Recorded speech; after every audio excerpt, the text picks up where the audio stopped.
Sure. Thanks for the interview. First, a little bit of background on this paper and how it fits into a larger project.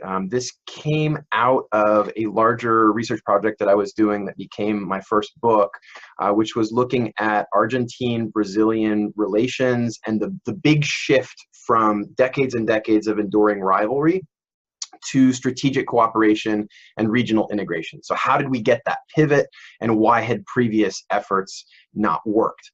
Methodologically, one of the first things I had done for that research was to interview retired former decision makers, policy analysts in both countries, Argentina and Brazil. And among the people I had spoken with was Argentine Ambassador Oscar Camilión, who had been Argentina's ambassador in Brazil during the military rule from 1976 to 81. So Camilión features very prominently in this article. And two things came up in that interview that were really intriguing to me. First of all, how frustrated he had seemed by his early experiences in Brazil, trying to negotiate with the other country, and felt like he was getting very politely stonewalled. And so he was telling me about how he was using public diplomacy as a backup strategy. If you can't work directly with the state, go public. Reach out to opinion shapers in the host society. The other thing that came up from that conversation was at the end of the meeting, Camilión said, if you really want to understand this episode, if you want to get to the bottom of this case study, you need to read my cables. All of this is in the files. You need to go to the archives, the Argentine Foreign Ministry archives. Everything I wrote at the time should be there. And that side of the story really hadn't gotten any scholarly attention. And so the following year, that's what I did. So basically, that's why I got interested in this project. It wasn't a public diplomacy project originally. It was, here's a tool that ambassadors can use when they're in a bind, when they're having difficulty with negotiations. And so it was a case study that I wanted to explore, and I had been clued into, here should be a really rich body of data and documents, and that's what I'd gone and looked at. So that's the genesis of this paper. So this paper on the theoretical side is trying to look at the interface of public diplomacy as a diplomatic tool, as a foreign policy tool, and international conflict resolutions, how to get out of an enduring rivalry and into a situation of peacemaking. In international relations, foreign policy analysis, these are really discrete literatures. The enduring rivalry literature tends to be very, very quantitative and tends not to look at the practice of diplomacy, the process of negotiation and diplomatic breakthrough. Conversely, a lot of the public diplomacy literature is very focused on US foreign policy, very focused on the sort of scholar practitioner, more think tank community. So what I was trying to do in this paper, first of all, is to elaborate a bit about how these two bodies of work can communicate to one another. And the springboard that I used for that is Robert Putnam's famous article on diplomacy and domestic politics, two-level games. And one of the things that he points out, I think astutely, insightfully in this article that has had very little follow-through on the scholarly side in the last couple of decades, is the idea that preferences are not fixed, that it's possible to expand the win set or spectrum of acceptable negotiable outcomes for your adversary. Through interaction, you can create more space for cooperation than what was already there. And it sounded to me like this is what public diplomats are often trying to do, is to drive a wedge, to open a door, to create a constituency for peace and cooperation, or to expand a pre-existing constituency for peace and cooperation. So it seemed to me theoretically, this is something where public diplomacy can speak to the foreign policy literature on conflict resolution. So I had a working hypothesis. This was something I wanted to go test. As I had mentioned, there was, I think, a really fascinating case in Argentine-Brazilian relations where an Argentine diplomat had, by his own admission, tried to do exactly this. So here I have a diplomat who's telling me, I can't achieve a peacemaking breakthrough with the host government. And so I tried to reach out to society. I tried to move the needle. I tried to shape opinion in Brazilian society to build a constituency for cooperation with Argentina. So that's what I wanted to explore in the case studies. Basically, this sounds theoretically promising. This would have some policy relevance. Did it work? And the way that I do that in terms of data is through these declassified documents from the Argentine Foreign Ministry archives, a lot of the cables from the Argentine embassy in Brazil back to Argentine Foreign Ministry headquarters, and a lot of the internal memoranda, reports, and messages from Argentine Foreign Ministry to their ambassador, Camilión, in Brazil. And there were a lot of surprises with this. I think it would have been, in some ways, the cleanest paper to make the most positive case would be, this was a resounding success.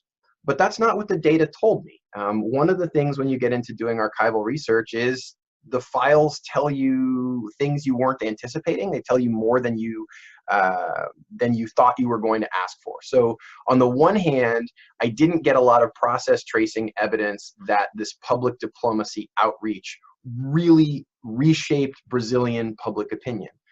But that in itself was fascinating. If it didn't work, why didn't it work? And there were a couple of big problems that came out of the case study that I think have some broader policy relevance. On the one hand, I did get all of the Argentine ambassador's cables, well, not all of them, but most of the cables. And one of the messages that comes through is his vision for building bilateral strategic cooperation, for truly building peace. So that message is sincere. It comes through very clearly. However, one of the problems was I was able to see the headquarters side of the story, the memos that other folks were writing, and it showed how out of step the ambassador was with the messages and the beliefs and the preferences at home in the capital. And I think that was one of the things that really hamstrung these efforts for peacemaking and cooperation, is a very sincere, very well-meaning ambassador who really is, putting his money where his mouth is, trying to build peace and cooperation. But this is undermined if there's divisions at home on the governmental side. And then the second thing that happened was the Brazilian government realized what Argentine ambassador was doing, and they were able to take effective countermeasures and shut that down. So those were findings that came out inductively from the archival documents. Those were not things I went in anticipating, but I think they're important findings, and I think more broadly, the idea of public diplomacy for conflict resolution might very well work in a lot of other contexts. It just didn't quite carry the ball across the finish line in this one.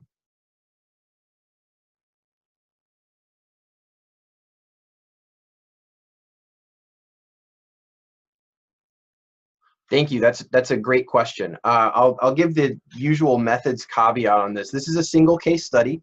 Some of the findings were fairly inductive. I think they hold up in this case, but I don't want to make overly bold claims about generalizability. So what I'm going to suggest is more in the way of testable hypotheses for other conditions. I did not test these scope conditions more broadly, but I think they're illustrative. Actually, these days I've been thinking a lot, particularly since starting work at Naval Postgraduate School, about the question of US influence abroad, which is really a different question than US power. So the US has capabilities, we have resources, military, cultural, economic, but how do you actually leverage any of that for a specific outcome with another country? I study Latin America, US-Latin American relations. One of the big debates in the field right now is the question of Latin American agency versus US hegemony. And it turns out it's really hard to push small countries around. That even materially weaker, smaller countries have a great deal of capacity to resist hegemonic initiatives.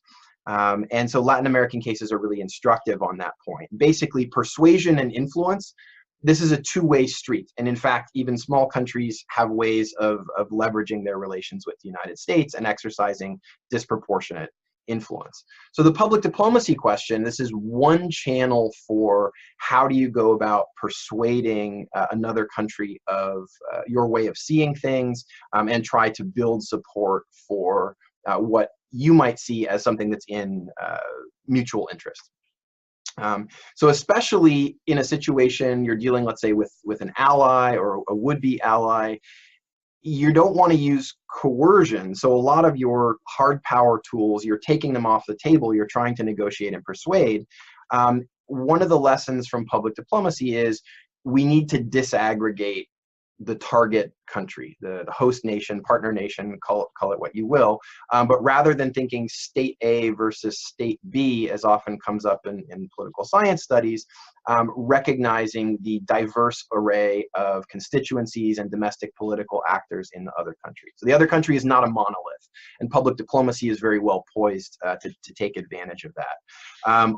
More broadly, I'm kind of a soft power skeptic in a lot of ways. I'm interested in public diplomacy as a skill set, but the question here is not about getting the rest of the world to like you or to want to be like you, but rather, how do you win political support for specific policy objectives? And that seems to be a very different game. And there's two lessons for policy going forward that I think this paper suggests. Again, suggests rather than proves across domains. First, as far as U.S. embassies, U.S. ambassadors, country teams abroad, I think this paper highlights the challenge of what we would call the interagency coordination, and the challenge of getting the country team, the ambassador, and the embassy staff on the same page as the folks in the Capitol, back in Washington, and especially the need to avoid mixed messages.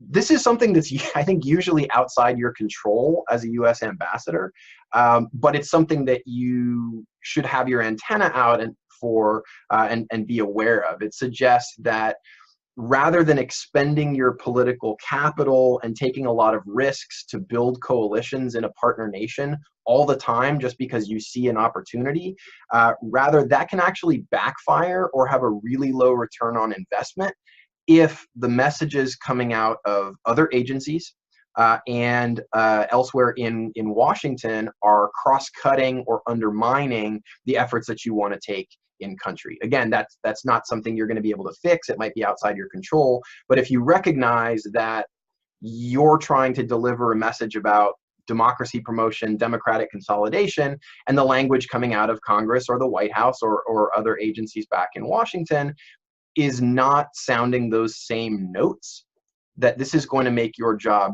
much more difficult in terms of being credible and leveraging cooperation with even specific actors within the host nation. So that's the first thing, is recognizing the difficulty of interagency coordination, getting everybody on the same page, having a consistent message. That was certainly something that undermined the efforts in this case study, the Argentine ambassador. He was, I think, unaware of this at the time, how much he did not have the full backing of his home government for the initiatives he was undertaking.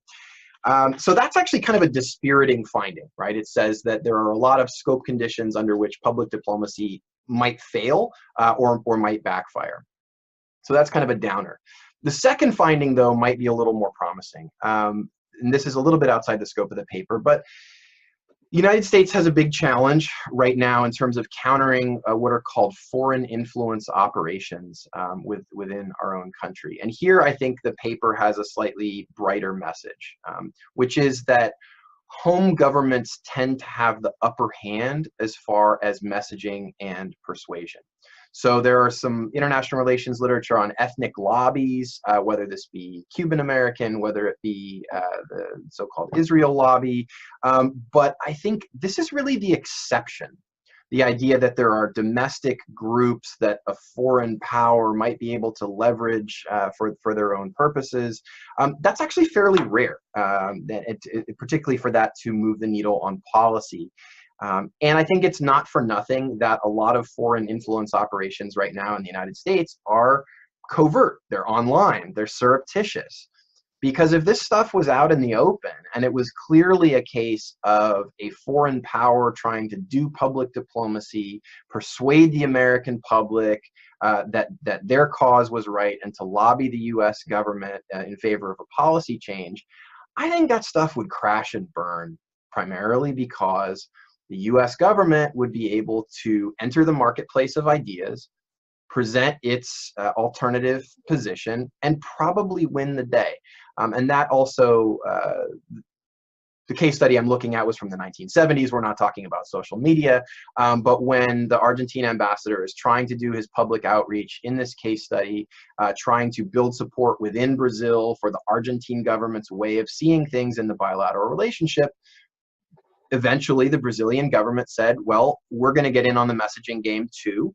And we're going to put a spokesman out, and we're going to counter your messages. And I think that that was an effective way to deter and respond to that initiative. So on the one hand, it might be difficult for U.S. ambassadors to actually succeed with public diplomacy. At the same time, I think the United States can also sleep fairly easy knowing that we are somewhat insulated from foreign powers' efforts to do effective public diplomacy here.